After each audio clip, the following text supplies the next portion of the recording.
हैं? कितने दिन के लिए? 10 दिन के लिए नहीं, 10 तारीख तक। अब कथा तो 7 दिन की है, 8वें दिन बोले अगर 9वां दिन भी रहा तो फिर क्या होगा? बोले 7 दिन के लिए दिया था, अब आपको ये खाली करना पड़ेगा। और हम खाली न करें और उसमें पड़े रहें तो फिर क्या होगा? बोले अब तो चले जाओ राजी से, हमने जितना आपका सम्मान रखा, जितना मान रखा, वो सब धरा का धरा रह जाएगा।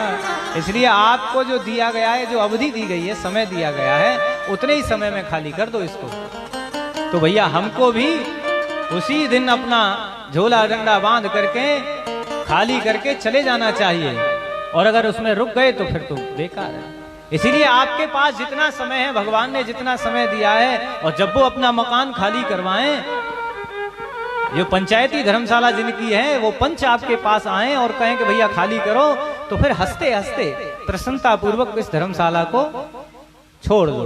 बोले धर्मशाला किनकी है? इसके 5 पंच हैं।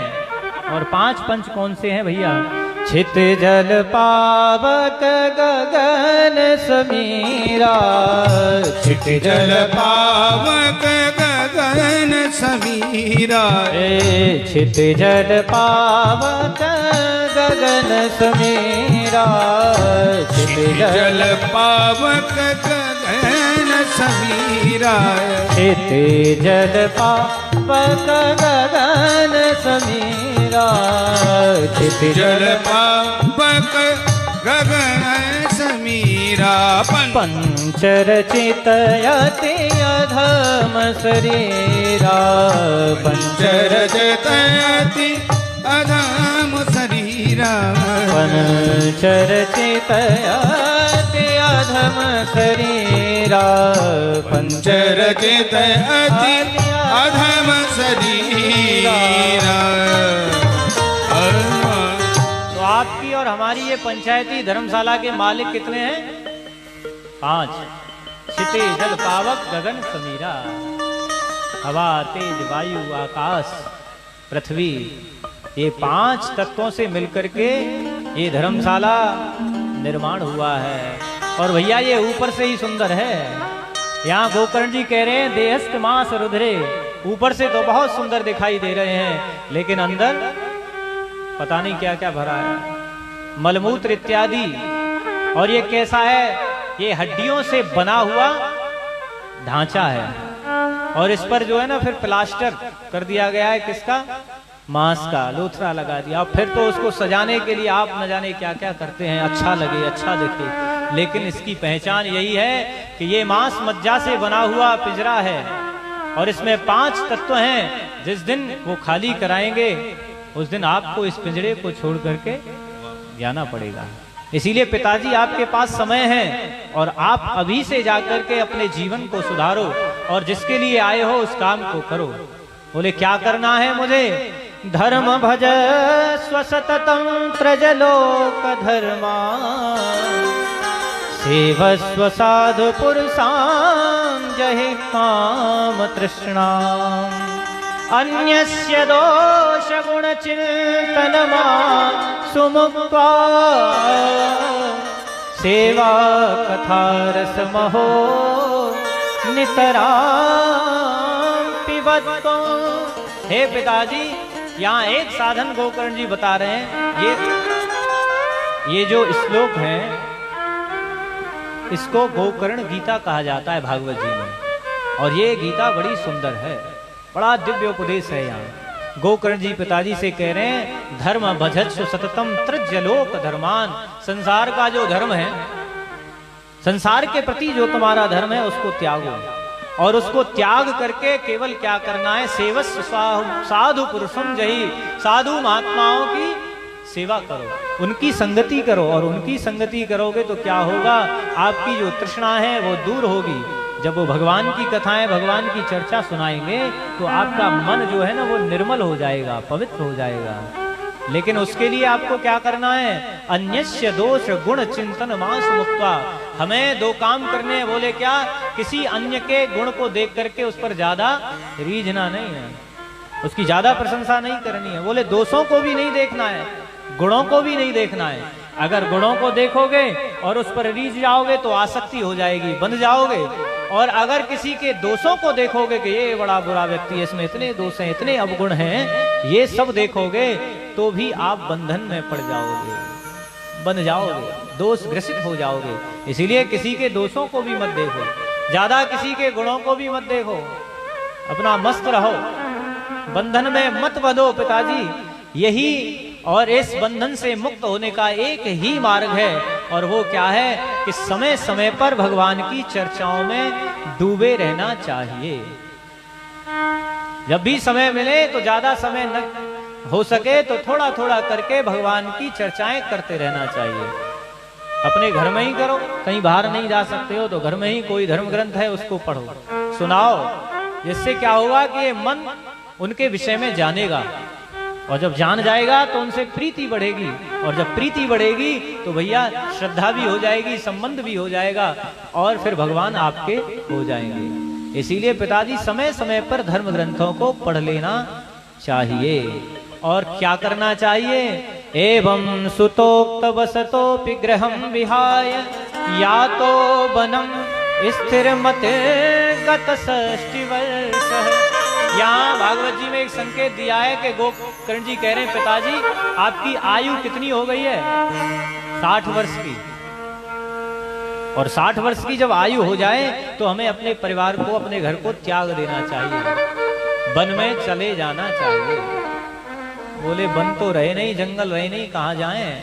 बोले वन में जाने का मतलब है अपने मन में वन को बसा लो। अब ये भी ना हो कि किसी ने कह दिया कि वन में चले जाओ तो घर छोड़ करके वन में तो चले गए जंगल में, लेकिन मन के मारे बन गए वन तज बस्ती माहे। एक तो घर से निकल के गए, घर में हुई खटपट और चल बाबा के मठ पर। कांय कलेश थोड़ी सी घर में हो गई, बोले अच्छा पूरे जीवन मैंने घर के लिए सब कुछ किया, अब मैं इस घर में नहीं रहूंगा। झोला उठाया और चल दिए। और जैसे स्टेशन पर पहुंचे, जा रहे हैं वृंदावन के, अब घर नहीं आना है, वृंदावन में ही कुटी बनाएंगे, वहीं भजन करेंगे। लेकिन क्या करें, गाड़ी आते आते लेट हो गई 1-1.5 घंटे। और गाड़ी जब 1-1.5 घंटे लेट हो गई तो मन में दूसरा भाव आ गया। बैठे बैठे विचार कर रहे हैं, हाय मेरा पोता मेरे बिना नहीं सोता, मेरे पास आकर के भोजन करता, मैं ही उसको दूध पिलाता, मैं ही खिलाता हूँ, सब कुछ करता हूँ, वो कैसे रहेगा मेरे बगैर। तुरंत याद आ गई और फिर से वहां से स्टेशन से घर की रास्ता पकड़ ली और घर आ गई। और घर आके किसी ने कुछ कहा भी नहीं, किसी ने पूछा भी नहीं क्यों आए हो, अपने आप अपना झूला रखा और बैठते बैठते खुद ही कहने लगे, ये मत सोचना कि मैं तुम्हारे लिए आ गया हूँ। अरे मैं बिल्कुल नहीं आता। अगर मेरा नाती की मुझे याद नहीं आती या कन्हैया की याद नहीं आती मुझे तो मैं लौट के नहीं आता। अरे मैं जानता हूं मेरे बिना याकू कोई भोजन भी ना कराएगा, या की क्या हालत होगी, इसलिए मैं वापस आ गया हूं। तो ऐसे जाने से भैया कोई फायदा नहीं, ये क्षणिक वैराग है। गए तो सही, जंगल में बैठे सो सही, लेकिन याद घर की आ रही है। इसीलिए घर में ही वन बना लो, यानी अपने मन में ही उस वन का वास ले लो। और जो मन में अगर वन बना लेगा, मन से ही वन में चला जाएगा, तो घर पर रहते हुए भी भगवान को पा जाएगा। और यहाँ नियम यह है कि 60 वर्ष की आयु में हमें निश्चित कर लेना चाहिए कि अब हमें कुछ नहीं करना है, हमें तो केवल क्या करना है, लड़ाई बातें बोलो। अरे बोलो 60 वर्ष के बाद आपको क्या करना है, ये भागवत जी संकेत दे रही हैं। अच्छा जिनकी 60 वर्ष की आयु हो गई है वो तो कर रहे होंगे, अच्छा जिनकी नहीं हुई है तो वो उनसे सीख ले लें क्या करते हैं। अच्छा किसी ऐसे ही सीख लेना जो भगवान का भजन कर रहा हो, कुछ और कर रहा हो तो फिर गड़बड़। अच्छा जो 60 वर्ष के हो गए हैं या कितने हैं वैसे? अच्छा अभी तो सब जवान हैं कोई नहीं कह रहा है कि मैं, बोले 60 वर्ष की आयु में हमें भगवान की तरफ मुड़ जाना चाहिए। अच्छा आपकी जो सरकार है, जो गवर्नमेंट है, वो कितने वर्ष तक आपको सेवारत रखती है, हैं? 60 62 दो बढ़ा दिए, देख लो, 2 और फायदा कर दिया 2 वर्ष का। पहले 60 था और 2 बढ़ गए, तो बोले 62 वर्ष तक। उसके बाद सरकार भी आपको निवृत्ति दे देती है। और क्यों देती है कि भैया आप 60 वर्ष तक बहुत कमा लिया, लेकिन अब आपको बैठ करके केवल कुछ नहीं करना है, भगवान का भजन करना है। लेकिन आप सच बताओ, अपने मन से पूछो, जिनकी सरकारी नौकरी है, जो रिटायर होकर के आए हैं, अगर सरकार रिटायरमेंट न देती तो क्या अपने मन से रिटायर हो जाते 60 वर्ष के बाद? हैं कोई यहाँ होंगे एक आध? अच्छा सोचो, जिन्हें 60 सरकार ने निवृत्ति दे दी है, अगर सरकार न देती और ये कहती कि आप अपनी स्वेच्छा से रिटायर हो गए, तो क्या कोई ऐसा है जो कहे, बोले 4 पाई पे पड़ जाए, चाहे 4 नौकर करने पड़े, ऑफिस तक जाएंगे जरूर, उठा करके ले जाएं, लेकिन जाएंगे, ऐसे कैसे छोड़ देंगे? चाहे आप निवृत्त हुए हो या नहीं हुए हो, लेकिन अगर 60 वर्ष की आयु हो गई है तो पहले जो काम नहीं कर चुके हो वो तो अब तो कर लो। वो आपके पास मौका है, न जाने कितने व्यक्ति हैं जो 60 तक पहुंच ही नहीं पाए। अरे आपके पास है ऐसा लाभ, जो पहले नहीं कर सके वो अब कर लो। और वैसे भी आप जब गिनती बोलते हो तो 50 के बाद आप गिनती बोलो एक बार, 50 के आगे की जो संख्या है उसको बोलो, जोर से बोलो एक बार। 51 बा, तो पीछे क्या आ रहा है? कल एकादशी थी, आज द्वादशी है, खूब खा के आए हो। बोलो जोर से, राधे। क्या आता है 50 के बाद? 51 52 बार बार कह रही है उम्र, बार बार संख्या कह रही है कि बन, अब तो बन में चला जा, अब तो बन जा, लेकिन फिर भी सुन नहीं पा रहे हैं, समझ नहीं पा रहे हैं। और क्या कर रहे हैं? भगवान जब घंटी बजा देते तो कहते अरे अभी कैसे चले जाएंगे, अभी तो हम ठीक ठाक हैं। लेकिन यहाँ गोकर्ण जी कह रहे हैं पिताजी 60 वर्ष की अवस्था है, और आज 60 वर्ष की आयु में ही आत्मदेव अपने घर को छोड़ करके गए और भागवत जी के 10वें स्कंद का पाठ करते करते भगवान को ही प्राप्त कर लिया। बोले नारायण भगवान की जय, गोकर्ण महाराज की जय, जय श्री राधे। दोनों हाथ उठा के जोर से बोलो एक बार, राधे।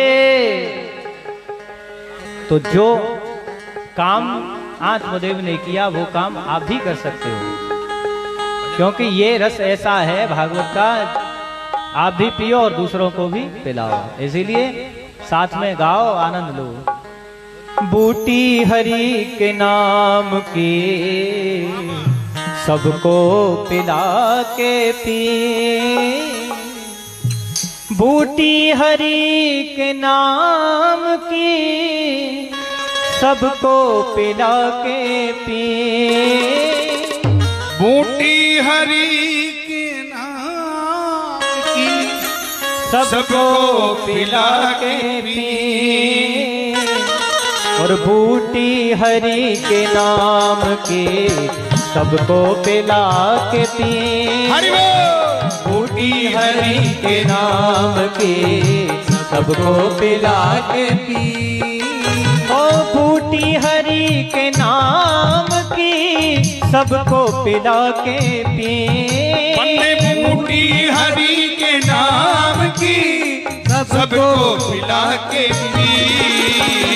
पीने की है तमन्ना तो पीने की है तमन्ना तो खुद को मिटा के पी, पीने की है तमन्ना तो खुद को मिटा के पी, बूटी हरि के नाम की सबको पिला के पी, अरे बूटी हरि के नाम की सबको पिला के पी। हरि बोल।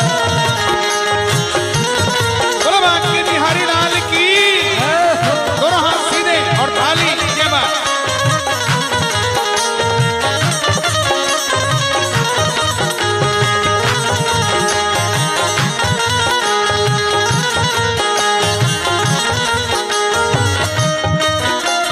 ब्रह्मा ने चारों वेद की पुस्तक बना के पी। ब्रह्मा ने चारों वेद की पुस्तक बना के पी। हाँ, ब्रह्मा ने चारों वेद की पुस्तक बना के पी।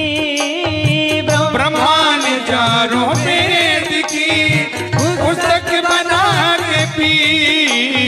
शिव जी ने अपने शीश पर गंगा चढ़ा के पी।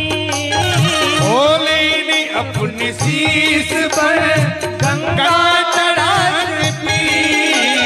भोले ने अपने शीश हरि पर गंगा चढ़ा के पी। पृथ्वी का भार शेष ने सिर पर उठा के पी। पृथ्वी का भार शेष ने हरि बोल उठा के पी। जय जय। पृथ्वी से शेष पर सिर पर उठा के पी। अरे पृथ्वी हमारी शेष ने सिर पर उठा के पी। बूटी हरि के नाम की सबको पिला के पी। बूटी हरि के नाम की सबको मिला के पी। और पीने की है, हाँ पीने की है, हाँ पीने की है तमन्ना तो खुद को मिटा के पी। हरि बोल। पीने की है तमन्ना तो खुद को मिटा के पी। हरि बोल।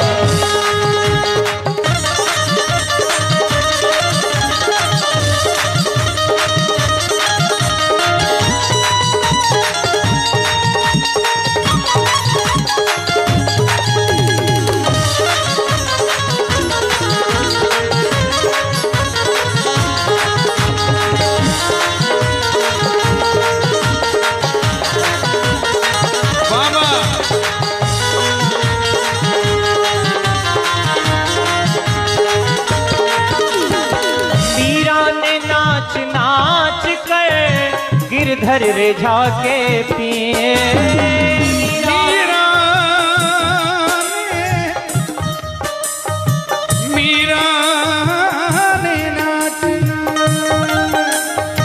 मीरा ने नाच नाच के गिरधर रिझा के पी। हाँ, मीरा ने नाच नाच कर प्रभु को रिझा के पिए।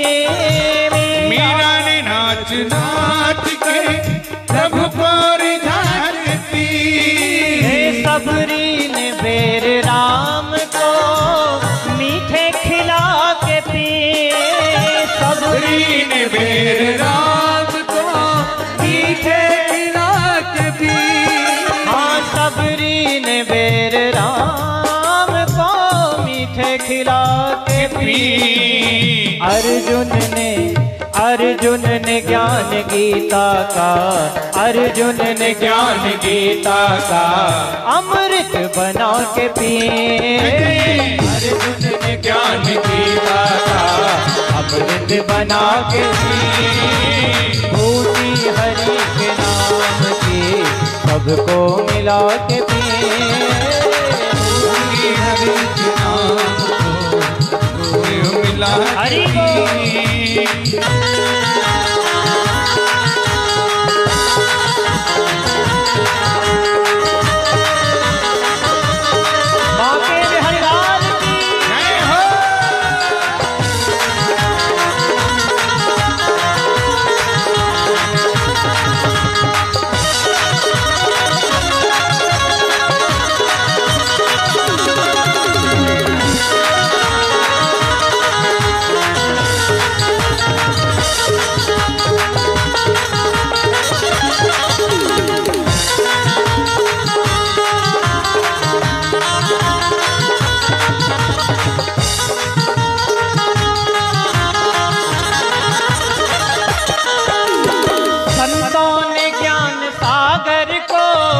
गागर बना के पिए। संतों ने ज्ञान सागर को सागर बना के पिए। संतों ने ज्ञान सागर को गागर बना के पिए। संतों ने ज्ञान सागर को सागर बना के पिया। पी। संतों ने कैसे पिया इस बाबा ये भागवत रूपी सागर विशाल ये भागवत, लेकिन आपको अगर इसका पान करना है तो महात्माओं ने साधुओं ने इसको एक गागर में भर दिया है और उसका आज आप पान कर रहे हो। संतों ने ज्ञान सागर को गागर बना के पिए। संतों ने ज्ञान सागर को गागर बना के पी। भक्तों ने गुरु भक्तों ने गुरु चरण रज मस्तक चढ़ा के पिए। भक्तों ने गुरु चरण रज मस्तक चढ़ा के पिए। बूटी हरि के नाम की सबको पिला के पिए।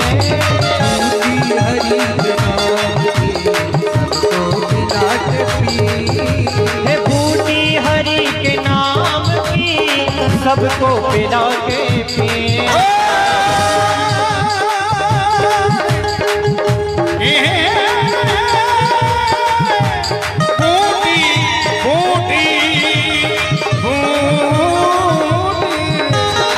बूटी हरि के नाम की सबको पिला के पिए। बूटी हरि के नाम की सबको पिला के पिए। पीने की है हाँ पीने की है तमन्ना तो खुद को मिटा के पिए। पीने की है तमन्ना तो खुद को मिटा के पी।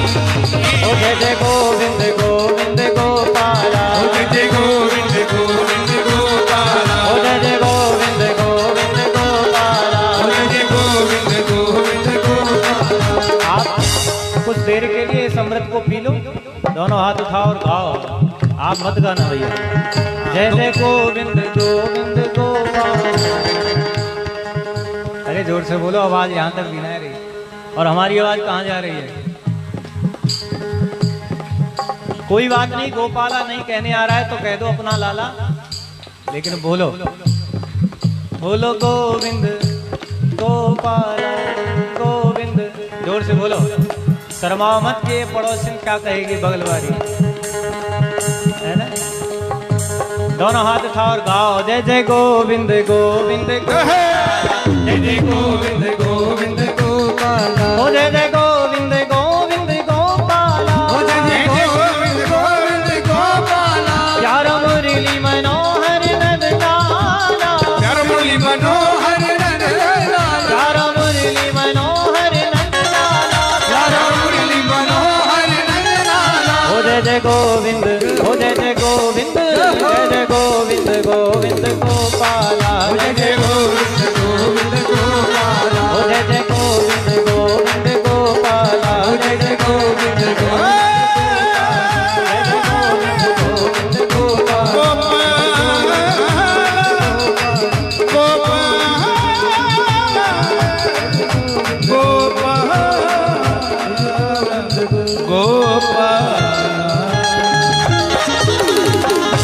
वृंदावन बिहारी लाल की जय। भागवत भगवान की जय। आत्मदेव महाराज तो ऐसे ही भगवान के भागवत जी के 12 स्कंदों में से 10वें स्कंद का पाठ करते करते भगवान को प्राप्त कर लिया। अब धुंधकारी के यहाँ से पिताजी तो चले गए, अब कौन रहा घर में? माताजी और भैया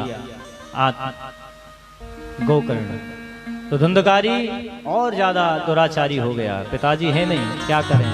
माँ को मारने लगा। माँ से कहने लगा कि जो पिताजी तुझे धन खजाना बता के गए थे, तेरे पास रख के गए थे, वो दे। जुआ खेलने लगा, शराब पीने लगा, परेशान हो गई धुंधली। और एक दिन क्या किया धुंधली ने? रात्रि में ही कुएं में कूद करके अपने प्राणों की आहुति दी।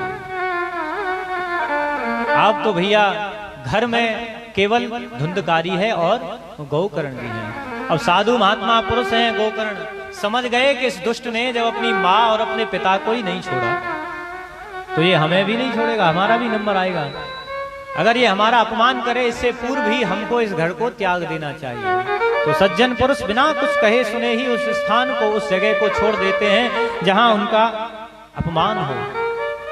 वो समझ जाते हैं, इसलिए गोकर्ण जी आज अपने घर को छोड़ करके तीर्थों को चले गए, तीर्थाटन के लिए निकल गए। अब तो धुंधकारी अकेला है। क्या किया इसने 5 वेश्याओं से विवाह कर लिया और 5 वेश्याओं से विवाह करके घर पर ले आया और दुराचार में, पाप में रत रहने लगा। जुआ खेलता है, मदिरा का पान करता है। अब तो उसके लिए पैसे कहां से आए, धन कहां से आए, चोरी करने लगा, डकैती डाल करके लाने लगा, वेश्याओं को खिलाता है। वेश्याओं ने एक दिन विचार किया कि ये माल खजाना चुरा करके लाता है और अगर किसी दिन राजा के सैनिकों ने इसे पकड़ लिया और इससे पूछा गया कि तू कौन है, तेरे परिवार में कौन है, तो निश्चित ही ये हमारा नाम लेगा और राजा हमको इसके साथ सूली पर चढ़ा देगा।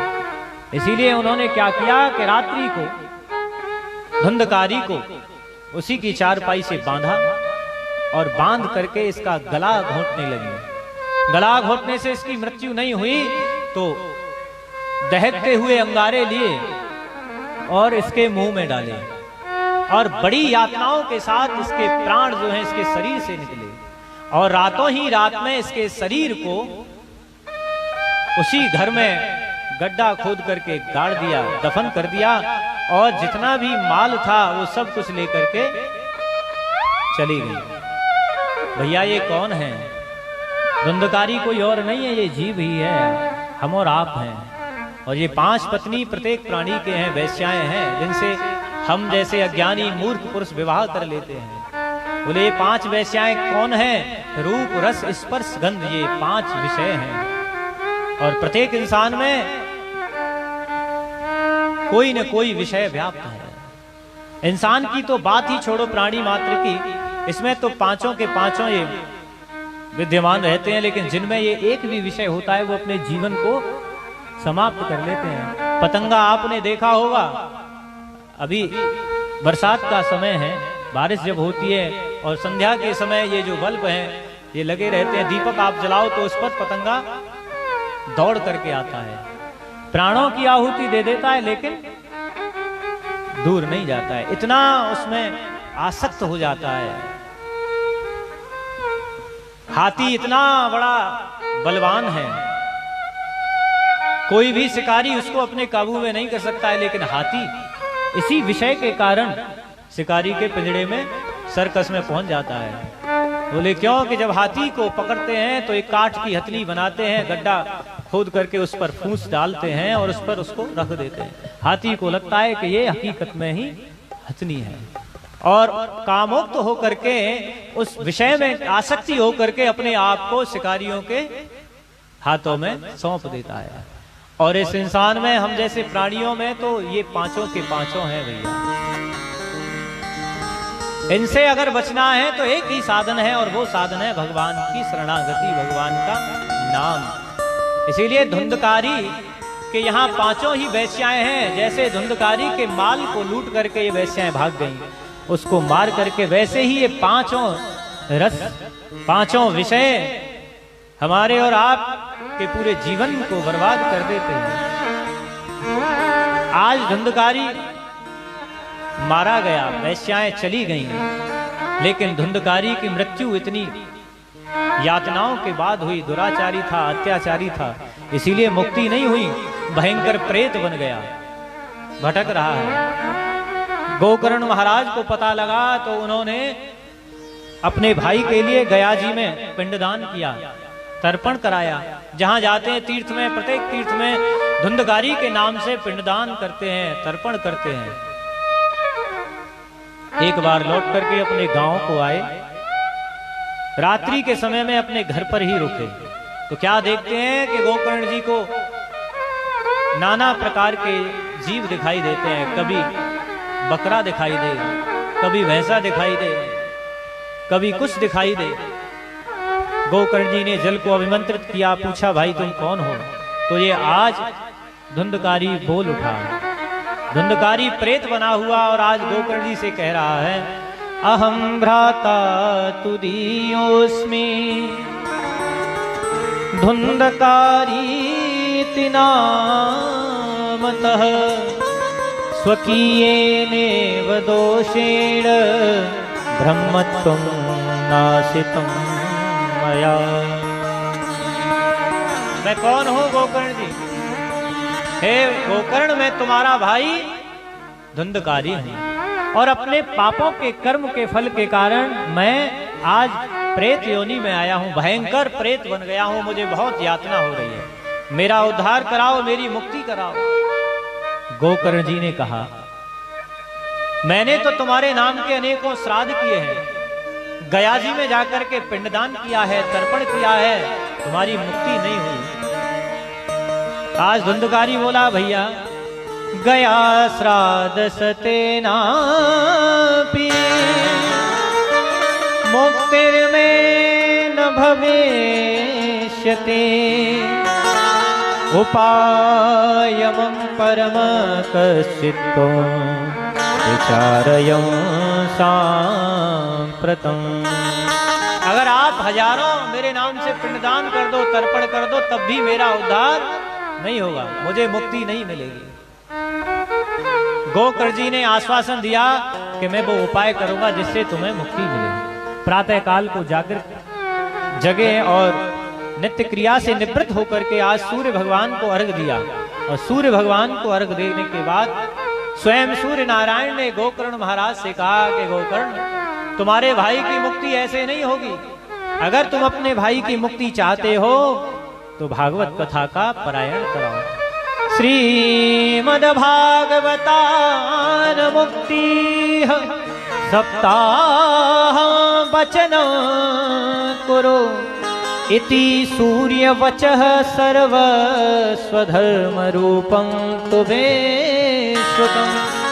अब एक ही उपाय है, वो क्या कि भागवत की कथा सुनाओ धुंधकारी को, तो उसकी निश्चित ही मुक्ति हो जाएगी।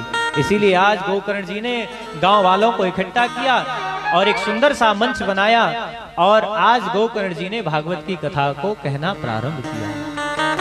सभी गांव वाले जैसे आप बैठे हो वैसे ही बैठे हैं। धुंधकारी आया, उसको कोई स्थान नहीं मिला, क्या करे, हवा है, जहां बैठता है थोड़ी सी वायु आती है, उड़ा के ले जाती है, कथा कैसे सुने। उसका ध्यान गया कि जहां कथा हो रही थी वहीं बराबर में एक बांस का वन था, बांस का जो पेड़ होता है, तो उसने उसी बांस के वन में जाकर के बांस में प्रवेश करके कथा को सुना। क्यों? क्योंकि बांस के अंदर वायु प्रवेश, बैठा रहेगा, हवा उसको उड़ा करके, वायु उड़ा के नहीं ले जाएगी। जैसे जैसे कथा होती गई, पहले दिन की पहली ग्रंथि टूट गई, दूसरे दिन की कथा में दूसरी ग्रंथि खुल गई।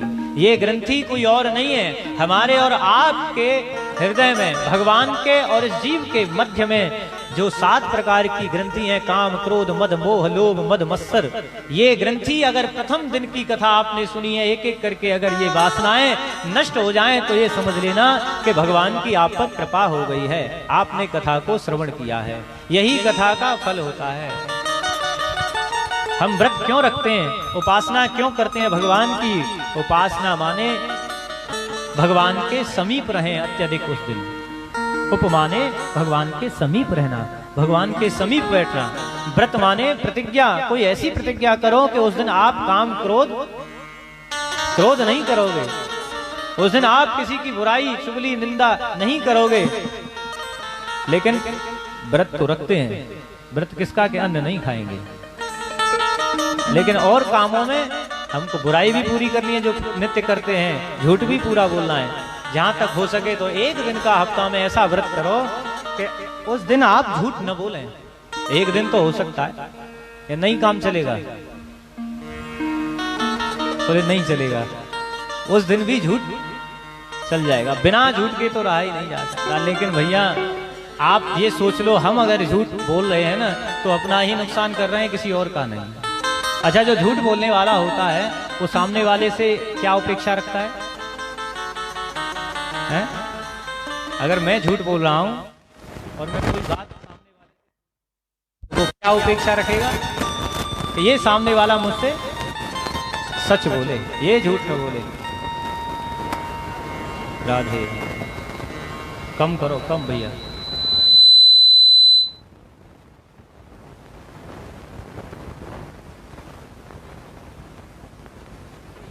झूठ न बोले। तो फिर आप क्यों बोलते हो? अच्छा, चोर चोरी करके लाते हैं, ठगी करके लाते हैं, ठग डकैती डाल के लाते हैं, लेकिन जब बंटवारा होता है तो क्या कहते हैं? भाई देख, बंटवारा हिस्सा बांट जो हो ना वो पूरी ईमानदारी से हो, है ना। चोर भी जानते हैं ईमानदारी क्या होती है, ठग भी जानते हैं कि सच्चाई ईमानदारी क्या होती है। वो भी चाहते हैं कि हमारा अगर हिस्सा बांट हो तो इसमें बेईमानी न हो। तो हम अगर झूठ बोलते हैं तो अपना ही घाटा है, अपना ही नुकसान कर रहे हैं।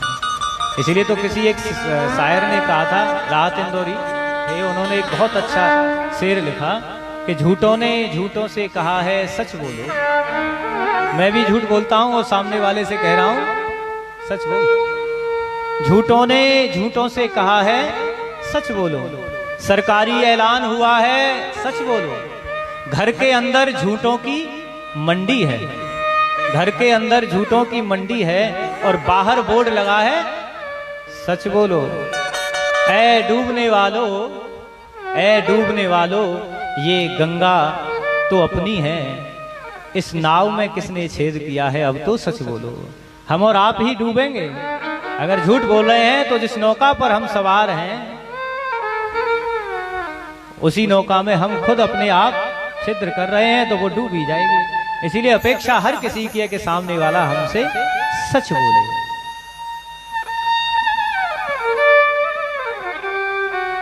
गोकर्ण जी ने आज जब कथा का जब पारायण किया है, गांव वालों को इकट्ठा किया, धुंधकारी ने बांस में बैठ करके कथा को सुना तो एक एक ग्रंथि टूटने लगी, एक एक दिन में उसकी एक एक वासनाएं खत्म होने लगी। और जब 7वां दिवस आया, कथा विश्राम जब लिया कथा ने, तभी भगवान का विमान उस धुंधकारी को लेने के लिए आया और धुंधकारी उस विमान में बैठ करके चला गया। अब सभी जिन लोगों ने कथा को सुना था वो गोकर्ण जी के आगे खड़े होकर के बोले, प्रभु कथा को तो हमने भी सुना लेकिन हमें विमान लेने के लिए क्यों नहीं आया? आपने कथा सुनाने में कोई भेद किया है क्या? अरे वो प्रेत था, पूरे जीवन उसने पापाचार किया, दुराचार किया, उसकी मुक्ति हो गई और हमने भी कथा को बैठ करके 7 दिन नियम से सुना, हमारी मुक्ति क्यों? विचार करो क्यों नहीं हुई? गोकर्ण जी बोले, जिसका जैसा भाव होता है कथा वैसा ही फल देती है। बरसात का जो जल है, जब बरसात होती है तो उस बरसात का जल हर स्थान पर बरसता है और ये बरसात का जल नर्मदा जी में अगर गिरे तो आप स्नान करने के लिए जाओगे, वही जल लेकर के आओगे। जो बरसात का जल नर्मदा जी में गिरेगा तो वो क्या हो जाएगा? नर्मदा जी का पवित्र हो जाएगा। और यही बरसात का जल नाली में गिरता है तो उसको क्या? यही बरसात का जल पपीहा के मुंह में गिरता है स्वाति नक्षत्र में तो क्या बन जाता है? तो भैया ये स्थान के सुनने वाले के भाव और भेदों का प्रकार है। जो जिस भाव से कथा को सुनेगा वैसा ही ये फल। ये तो बरसात की तरह एक ही भाव से बरसती है, लेकिन जिसकी जैसी इच्छा होती है, जैसा भाव होता है, वैसा ही फल देती है। आम के वृक्ष पर फल लगे हों और उस फल लगे हुए आम के वृक्ष पर कोई गीध आकर के बैठ जाए तो वो क्या करेगा? उस आम के वृक्ष पर या किसी फलदार वृक्ष पर गिद्ध आकर के बैठ जाए तो वो क्या करेगा? फल खाएगा? फल नहीं खाएगा। वो वहां बैठ करके क्या देखेगा? अपने शिकार को देखेगा कि कोई मुझे शिकार मिल जाए। इसलिए बैठा है कि ऊंचाई है और वहां ऊंचे से वो शिकार को देख रहा है कि कोई शिकार मिले और मैं उसको पकड़ लूं। लेकिन उसे पता नहीं है कि जिस पेड़ पर बैठा है उस पेड़ पर इतने सुंदर फल लगे हुए हैं, उसको खाएगा तो उसको बड़ा स्वाद आएगा, लेकिन वो जानता ही नहीं है उसके स्वाद को। उसने कभी विचार ही नहीं किया इस बात का। और अगर कबूतर भी वहां बैठा हो उस वृक्ष पर तो क्या करेगा? वो भी उस फल के स्वाद को नहीं चख पाएगा। वो आसपास भयभीत होकर के बैठेगा कि कोई अन्य बाज गीध मुझको न देख रहा हो, कहीं मुझे आकर के मेरा शिकार न कर ले। और उस वृक्ष पर बैठा हुआ नीचे पड़े हुए अनाज के दानों को देखता रहेगा और उन दानों को खाने के लिए शिकारी के जाल में फंस जाएगा। लेकिन उस वृक्ष पर जो लगे हुए फल हैं वो उसको प्राप्त नहीं होते, स्वयं नहीं कर पाता है उनको प्राप्त। लेकिन उसी वृक्ष पर अगर सुख रूपी पक्षी बैठ जाए, तोता बैठ जाए, तो क्या करेगा?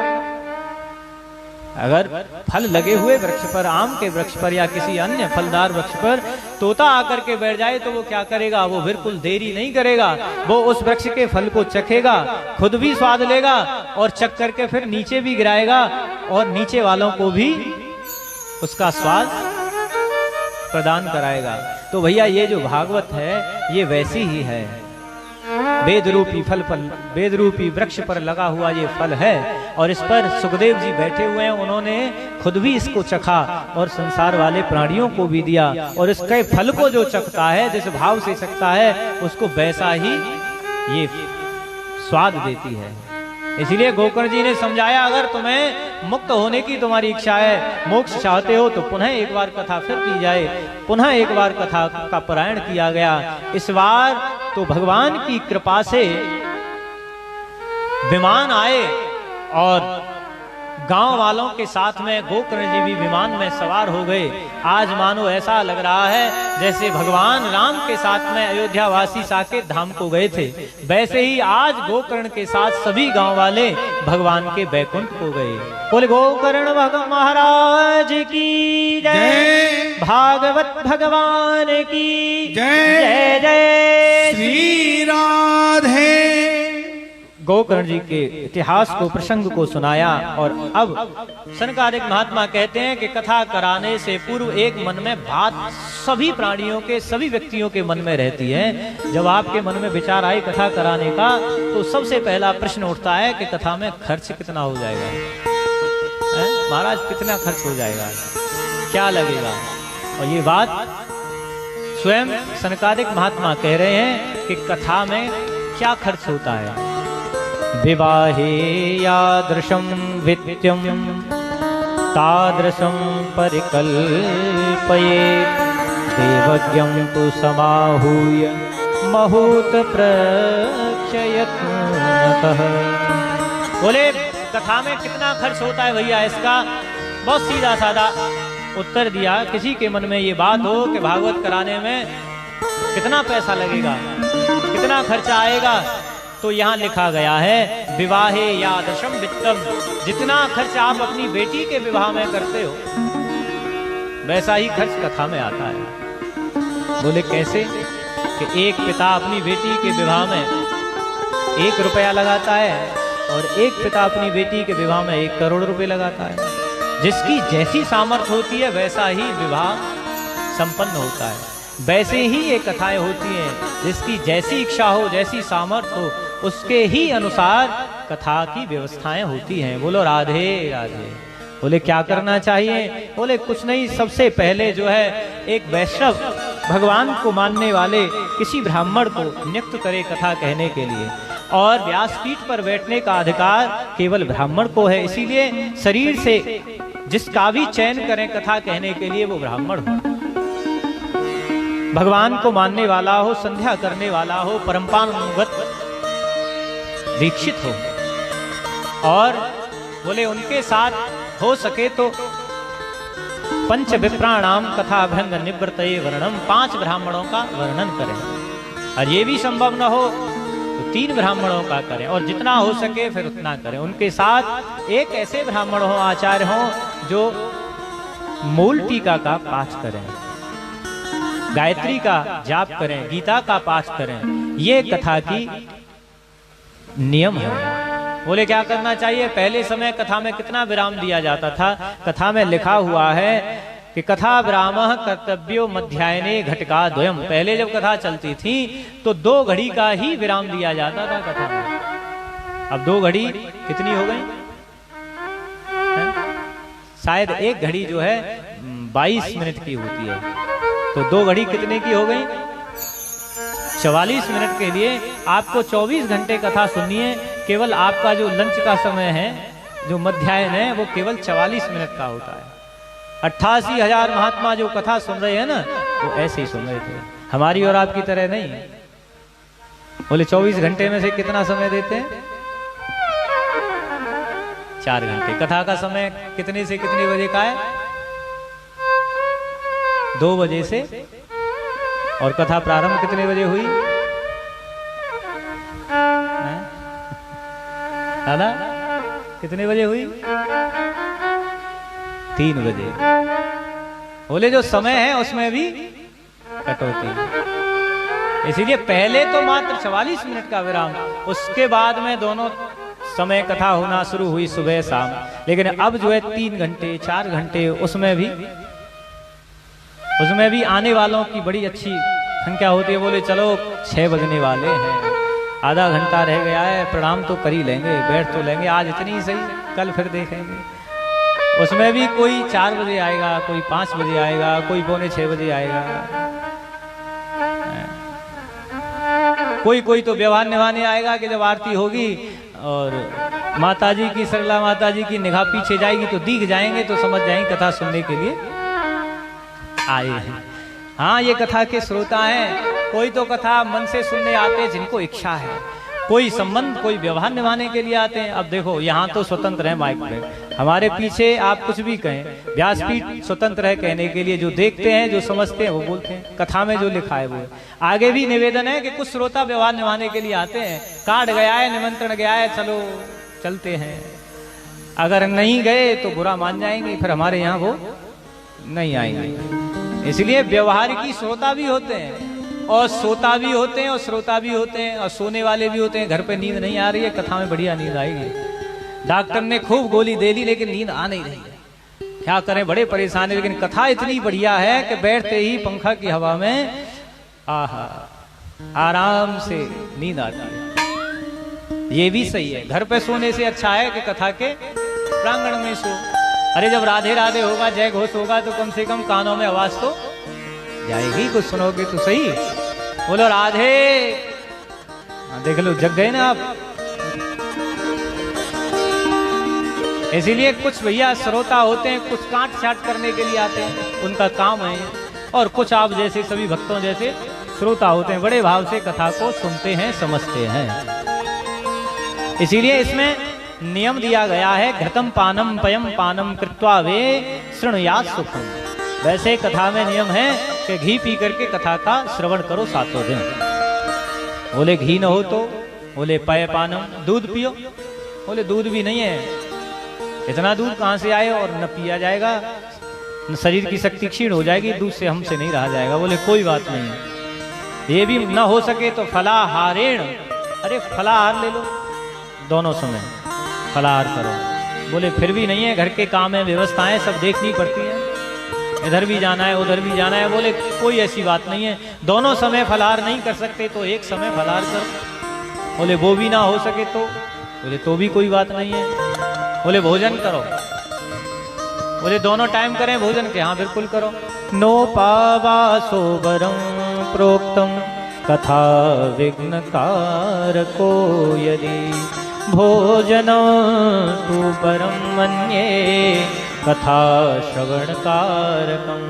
अरे भागवत जी कहती हैं 1 बार नहीं, 2 बार नहीं, 3 बार 4 बार 5 बार 6 बार खूब भोजन करो, पूरे दिन भोजन करो, लेकिन उतना करो जितना कि यहाँ बैठने में आपको आलस ना आए, कथा सुनने में कोई विघ्न ना आए, भोजन करने के बाद उतना खाओ।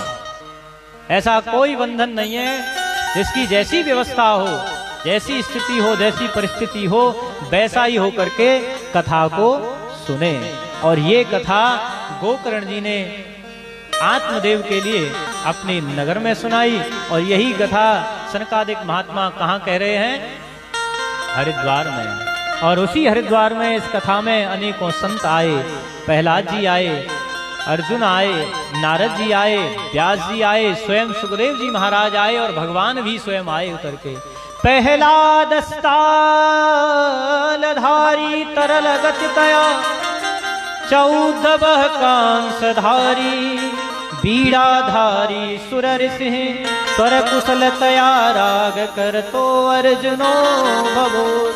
हृदो इंद्रो व्रादि मृदंगम, जय जय सुकराह कीर्तने ते, कुमारा यत्राग्रे भाववक्ता, सरसर चनया व्यास पुत्रो बभूव। कौन कौन आए इस कथा में? बोले जब कथा हुई और जयकारा लगा तो जयकारा लगने के बाद में प्रहलाद जी आए। और प्रहलाद जी ने क्या काम किया? प्रहलाद जी इतने बड़े भगवान के भक्त और राजा भी हैं, और इतने बड़े होकर के प्रहलाद जी क्या कर रहे हैं? प्रहलादस तालधारी, प्रहलाद जी ताली बजाते हैं कथा में बैठ के कीर्तन के लिए। और बोले उद्धव जी क्या कर रहे हैं? उद्धव जी मजीरा बजा रहे हैं। भगवान के सभी भक्तों ने कथा में अपना अपना काम बांट लिया है। प्रहलाद जी ताली बजाते हैं, उद्धव जी मजीरा बजा रहे हैं, और बीड़ा कौन बजा रहा है? नारद जी। अर्जुन क्या कर रहे हैं? अर्जुन राग गा रहे हैं, आलाप लगा रहे हैं अर्जुन। और इंद्र जो हैं वो मृदंग बजा रहे हैं। और ये जो चारों महात्माएं जो कथा सुना रहे हैं ये क्या कर रहे हैं? जय जयकार लगा रहे हैं। नारायण भगवान की, भागवत भगवान की। और वहां उसी समय उसी कथा में व्यास जी और व्यास जी के पुत्र सुखदेव जी भी आए, और स्वयं साक्षात नारायण भगवान भी आए। बोले नारायण भगवान की जय। और नारायण भगवान ने आकर के ये घोषणा कर दी कि जहां भी ये कथा होगी, जहां भी भागवत कही जाएगी, लोग सुनेंगे, वहां मेरा ही वास होगा और मैं ही प्राणियों के हृदय में बैठ जाऊंगा। आप कहोगे झूठ बोल रहे हो, आप कहोगे हम यहाँ बैठे हमारे हृदय में भगवान तो नहीं है, पता तो नहीं लगा। अच्छा अनुभव करो अभी, जिस समय आप कथा के प्रांगण में बैठते हो, कथा की ये महानता होती है, विशेषता होती है कि उस समय आप घर की सारी परेशानियों से जितनी देर यहाँ बैठोगे, मन से भाव से कथा सुनोगे, उतनी देर आपको घर की कोई भी परेशानी आपके दिमाग में चल रही होगी वो दूर हो जाएगी। 4 घंटे यहाँ बैठे हो या 3 घंटे बैठे हो तो कथा के ही होकर के बैठते हो। तो जब ये इतनी देर में ऐसा फल दे सकती है, और जब भाव से और भक्ति से ये की जाए और सुनी जाए, तो क्या भगवान आपके हृदय में नहीं बैठ सकते हैं? बोले बैठ सकते हैं, गारंटी के साथ बैठ सकते हैं। बोलो राधे राधे। अब कथा को गतिमान करते हुए सूजी महाराज कहते हैं कि ये तो भैया कथा का महात्मा है। अब कथा यहाँ से प्रारंभ होती है भागवत जी की, और कथा जब प्रारंभ होती है तो कथा के पूर्व में मंगलाचरण होता है, भगवान का मंगलाचरण। तो यहाँ व्यास जी ने, वेद व्यास जी ने बड़ा सुंदर मंगलाचरण गाया है।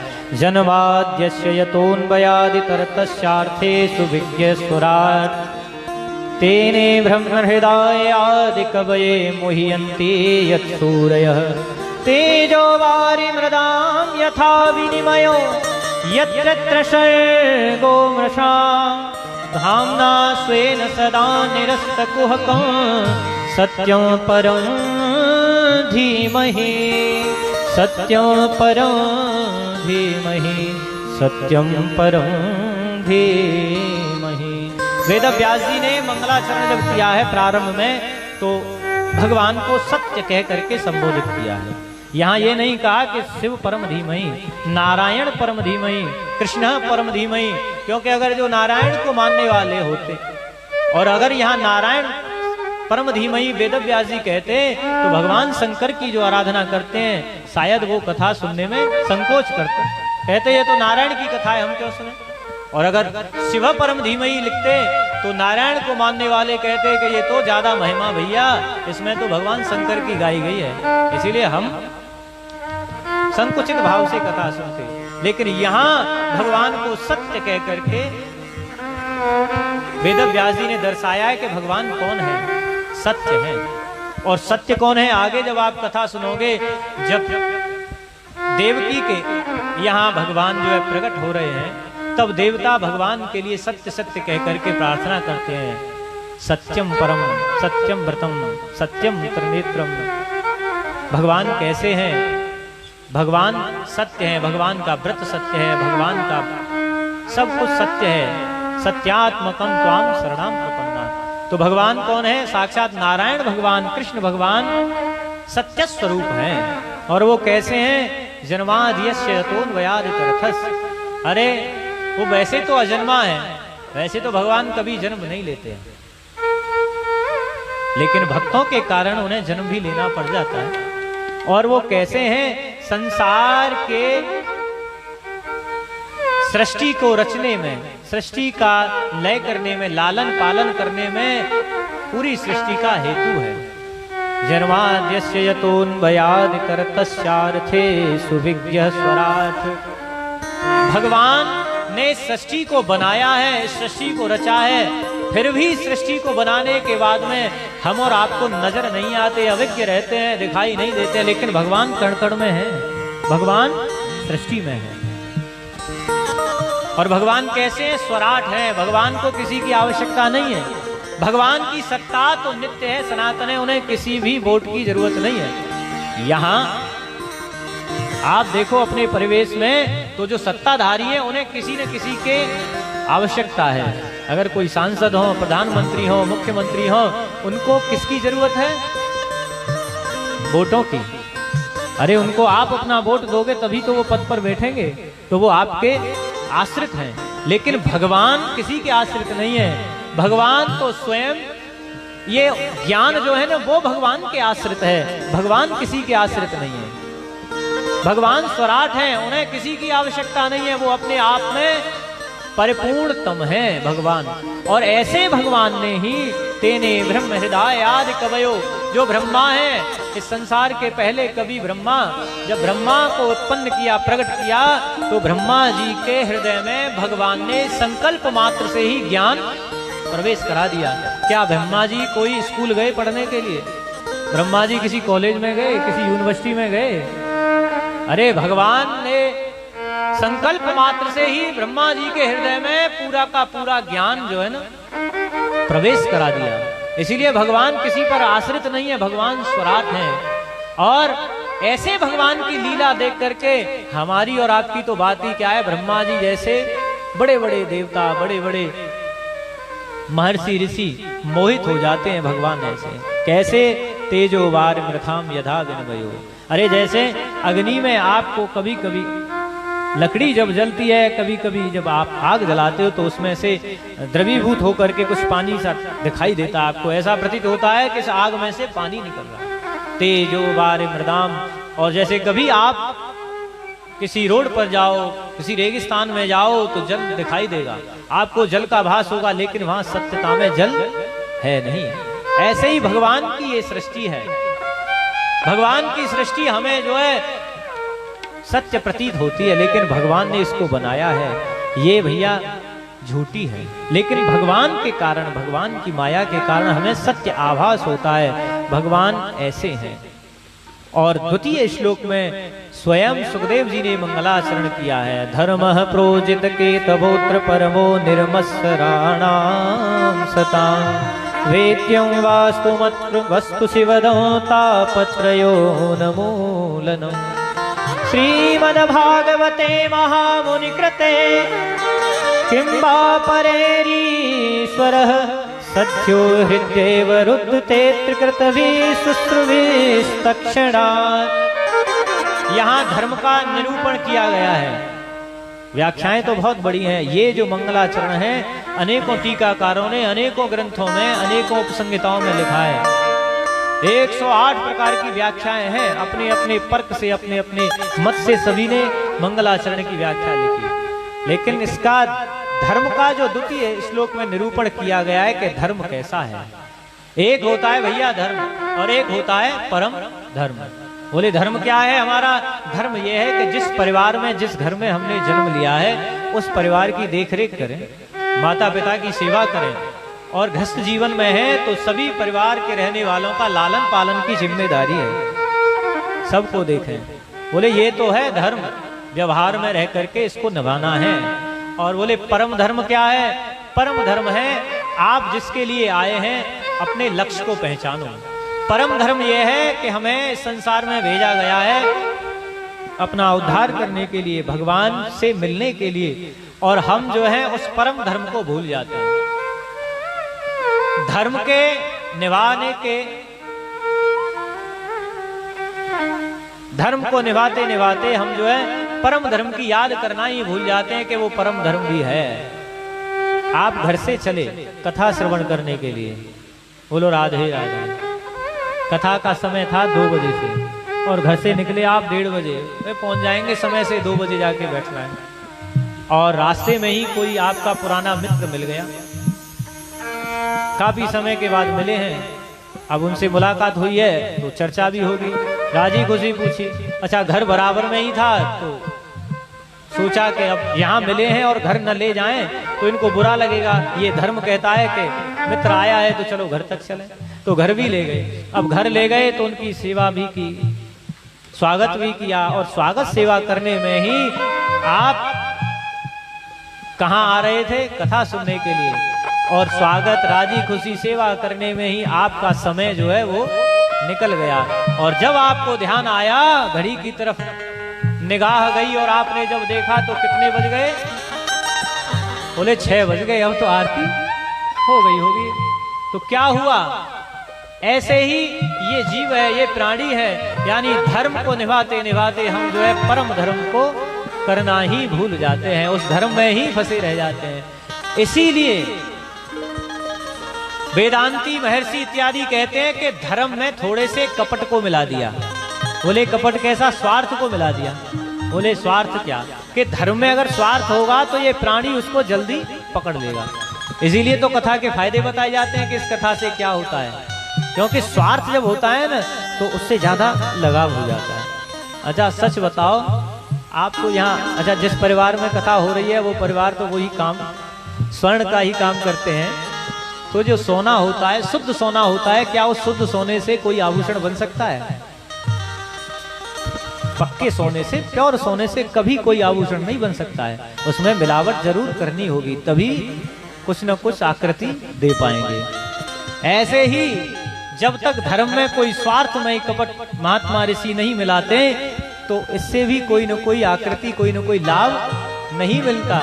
इसीलिए धर्म में थोड़ा सा स्वार्थ शास्त्रों ने रख दिया, मिला दिया। बोले प्रत्येक देवता को ध्याने के लिए अलग अलग फल बता दिए कि इसको ये पूजा करोगे तो आपको ये फल मिलेगा, कथा सुनोगे तो ये फल मिलेगा। इस बहाने से हमारी और आपकी कथा के प्रति, भगवान के प्रति थोड़ी श्रद्धा बढ़ जाती है।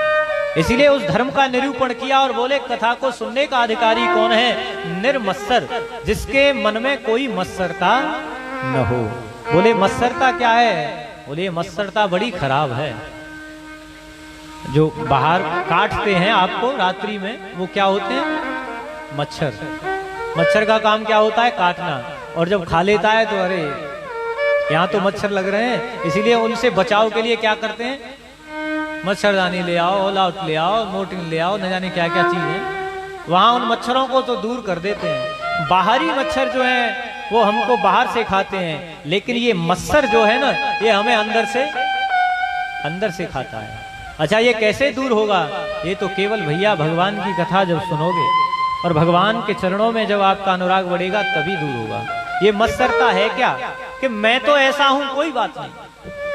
अगर भगवान अरे मुझे कुछ नहीं दिया है तुमने तो कोई बात नहीं, लेकिन इस पड़ोसी को क्यों दिया,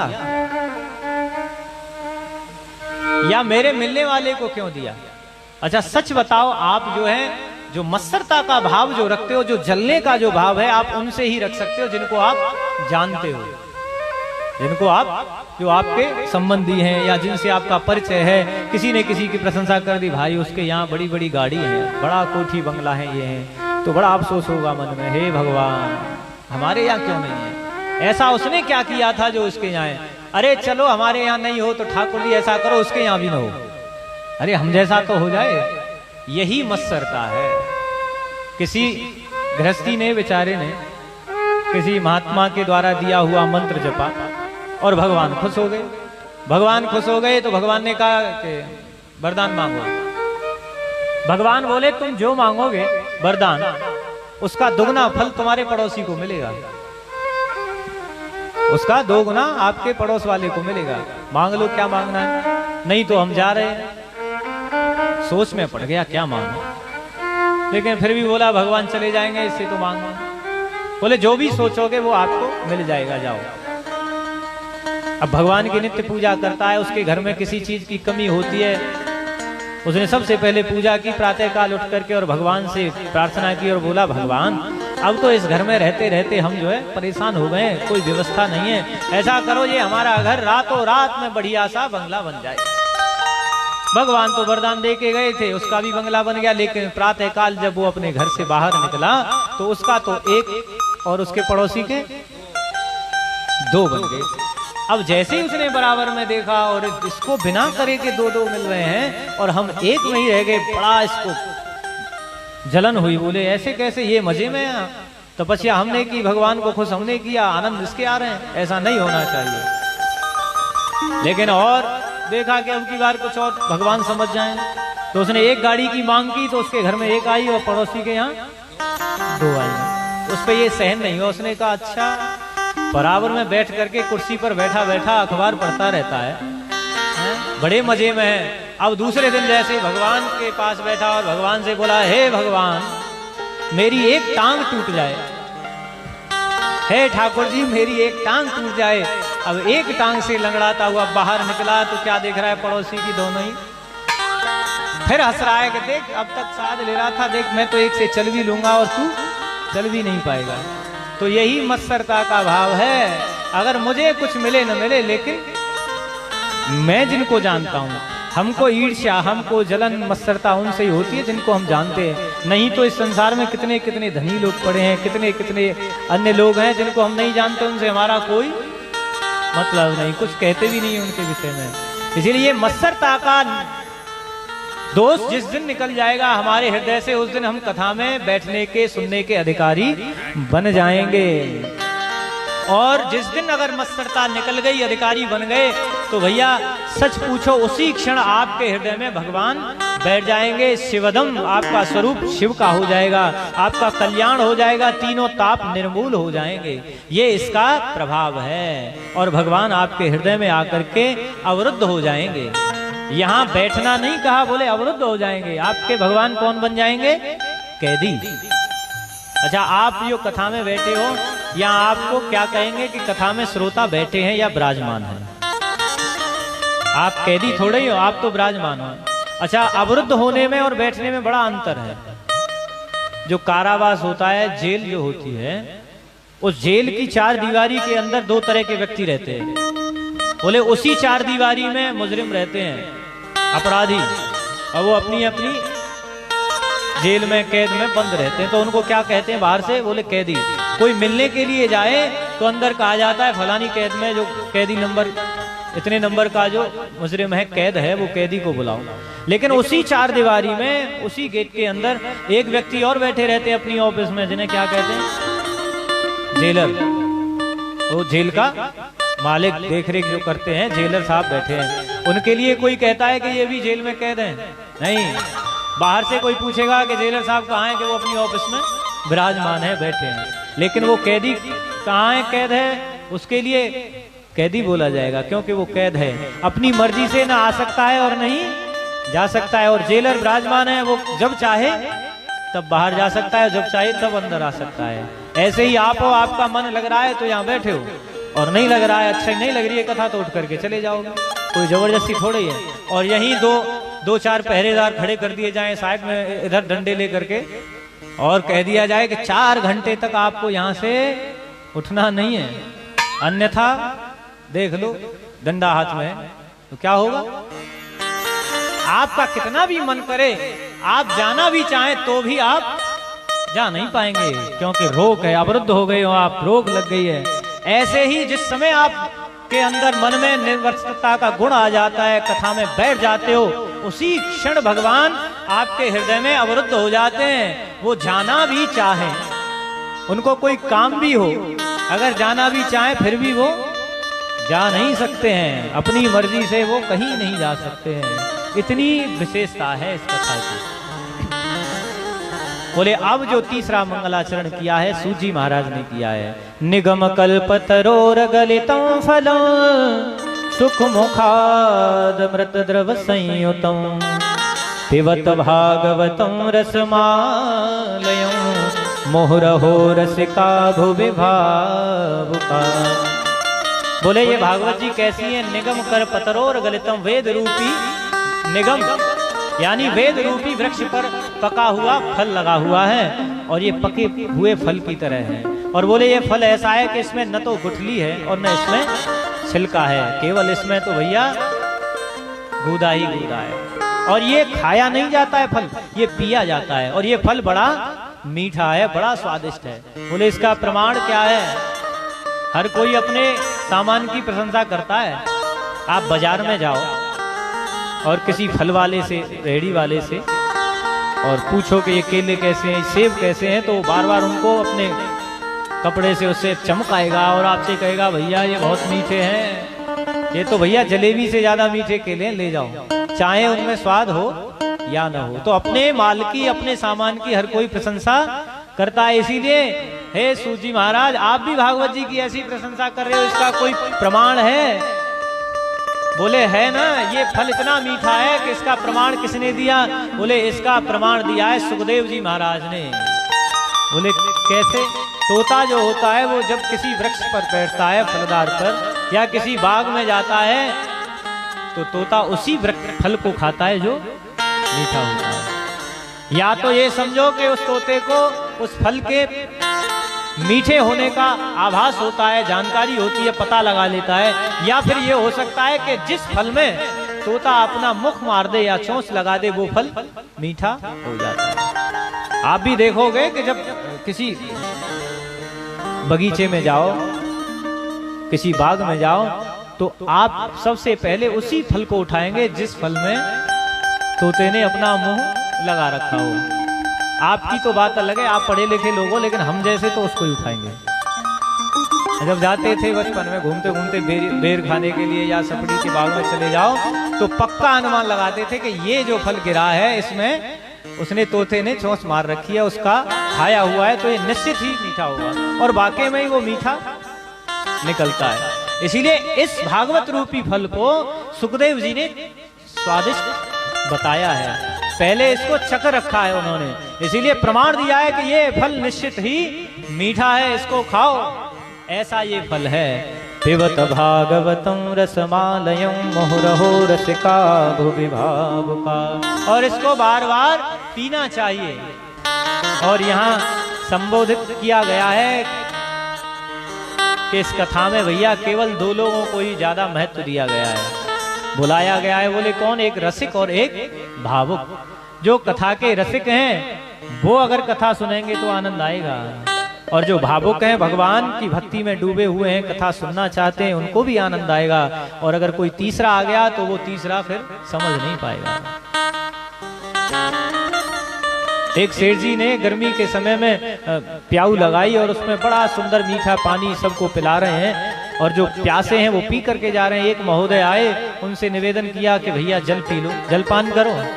तो वो महाराज बोले किस जगह का जल है ये? कुएं का है या नल का है? समरसेबल का है या आरओ का है?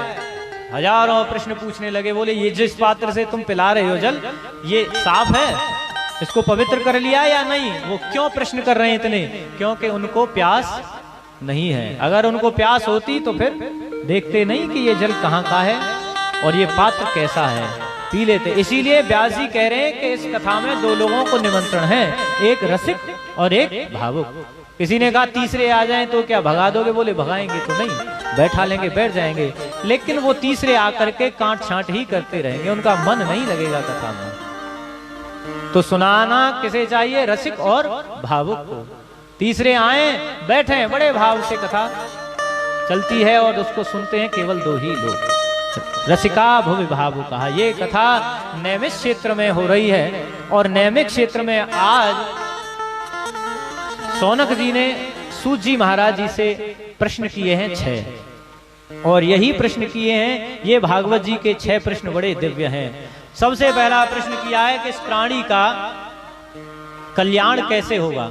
कलयुग में ये प्राणी जो है कली के प्रभाव से इतना कामों में निर्मग्न हो जाएगा, मंद बुद्धि वाला बन जाएगा, तो ये इसका उद्धार किस प्रकार से होगा? भगवान कोई ऐसा उपाय बताओ जिसमें एक कलयुगी जीव का उद्धार हो जाएगा। और दूसरा प्रश्न किया, शास्त्र बहुत हैं, शास्त्र बहुत हैं, लेकिन सभी शास्त्रों का सार क्या है? हमें क्या सुनना चाहिए? कौन सा सार है? और तीसरा प्रश्न किया, भगवान को अवतार लेने की क्या जरूरत पड़ी? अरे भगवान ने अवतार क्यों लिए, क्यों आए वो इस धराधाम पर? क्या रावण को कुंभकर्ण को, कंस को, शिशुपाल को, दंतवक्र को मारने के लिए आए? बताओ। अरे भगवान अगर इनको मारना चाहते तो वहीं से बैठे बैठे मार देते। और रावण को मारने के लिए भगवान को जरूरत ही क्या थी जन्म लेने की? अरे जिस रावण को भगवान मारने के लिए आए, उसी रावण को सहस्त्रबाहु अर्जुन ने न जाने कितने वर्षों तक अपने कैद में रखा, बंदी बना करके। और उसी सहस्त्रबाहु अर्जुन को परशुराम जी ने परास्त कर दिया, उसकी भुजाएं काट दी। और वही परशुराम जी राजा जनक की सभा में, जनकपुर में भगवान राम के आगे हाथ जोड़ करके प्रणाम करते हैं, खड़े हैं, पहचान गए तब। तो क्या वो केवल इतने से रावण को मारने के लिए जन्म लेते? अगर उन्हें रावण को मरवाना था तो परशुराम जी ही बहुत थे, वही कर देते ये काम। बोले ये बात जस्ती नहीं है कि भगवान केवल राक्षसों को ही मारने के लिए आते हैं। सत्य बात क्या है, भगवान ने आखिर अवतार लिए तो क्यों लिए? प्रयोजन क्या है भगवान का अवतार लेने का? तो ये कौन सा प्रश्न था?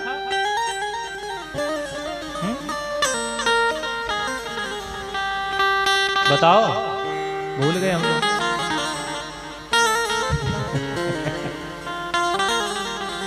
इसका मतलब ये है कथा जो है ऊपर से जा रही है, बोलो राधे राधे। ये कौन सा प्रश्न था? तीसरा, है ना। और चौथा प्रश्न क्या पूछा कि भगवान जो हैं, भगवान के कितने अवतार हुए? कोई कहता है 10 अवतार हुए, कोई कहता है 24 अवतार हुए, कोई कहता है कितने। सत्यता में भगवान के अवतार कितने हैं? ये चौथा प्रश्न किया। और पांचवा किया कि ये जो मानव है, प्राणी मात्र है, इसके जीवन का परम लक्ष्य क्या है? हमें भगवान ने यहाँ क्यों भेजा है, क्यों ये सुंदर शरीर दिया है, इसका आने का उद्देश्य हेतु क्या है, ये बताएं।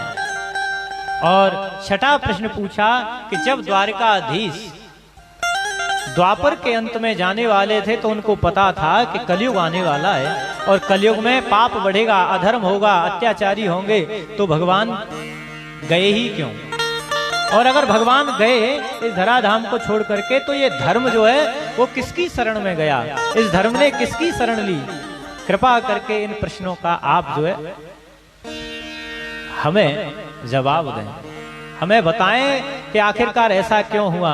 अब यहाँ सूत जी महाराज बोल रहे हैं और सबसे पहले अपने गुरुदेव की वंदना की है। यम प्रव्रजन्तमनुपेतमपेत कृत्यं द्वैपायनो विरह कातरया जुहावः पुत्रेति तन्मयतया तर्वो विनेदुस् तं सर्वभूत हृदयो मुनिमानतोऽस्मि। सूत जी महाराज को याद आया कि कथा तो कह रहे हैं, गुरुदेव का वंदन नहीं किया है। तो सूत जी महाराज के गुरु कौन है? सुखदेव जी। सुखदेव जी महाराज से सूत जी ने कथा को सुना और उनकी आज ये महिमा का गान कर रहे हैं कि हमारे गुरु कैसे एक परम बैरागी हैं, जो जन्म लेते ही अपने घर को छोड़ करके, अपनी माँ, अपने पिता को छोड़ करके वनों को चले गए। उनके पिताजी वेदव्यास जी विरह आतुर होकर के पुत्र पुत्र कह करके पीछे जा रहे हैं, लेकिन वापस नहीं आ रहे। सुखदेव महाराज के जन्म के विषय में अन्य पुराणों में कुछ कथाएं हैं। कौशिकी संहिता में तो ये जो सुखदेव जी महाराज हैं, ये श्यामा और श्याम यानी कन्हैया और राधा जी के गोलोक में ही निवास करते हैं, वहीं रहते हैं। और वहां क्या कहते हैं? राधे कृष्ण कृष्ण कृष्ण राधे राधे। एक ही काम है इनका, क्या कहना? भगवान का कीर्तन करते हैं। राधे कृष्ण कृष्ण कृष्ण राधे राधे राधे कृष्ण राधे कृष्ण कृष्ण कृष्ण राधे राधे राधे कृष्ण कृष्ण कृष्ण राधे राधे राधे राधे कृष्ण कृष्ण कृष्ण राधे राधे राधे श्याम श्याम श्याम राधे राधे राधे श्याम श्याम श्याम राधे राधे राधे श्याम श्याम श्याम राधे राधे राधे श्याम श्याम श्याम श्याम राधे राधे राधे कृष्ण कृष्ण कृष्ण राधे राधे राधे राधे श्याम श्याम श्याम राधे राधे। आप भी बोले कुछ देर के लिए। जब कथा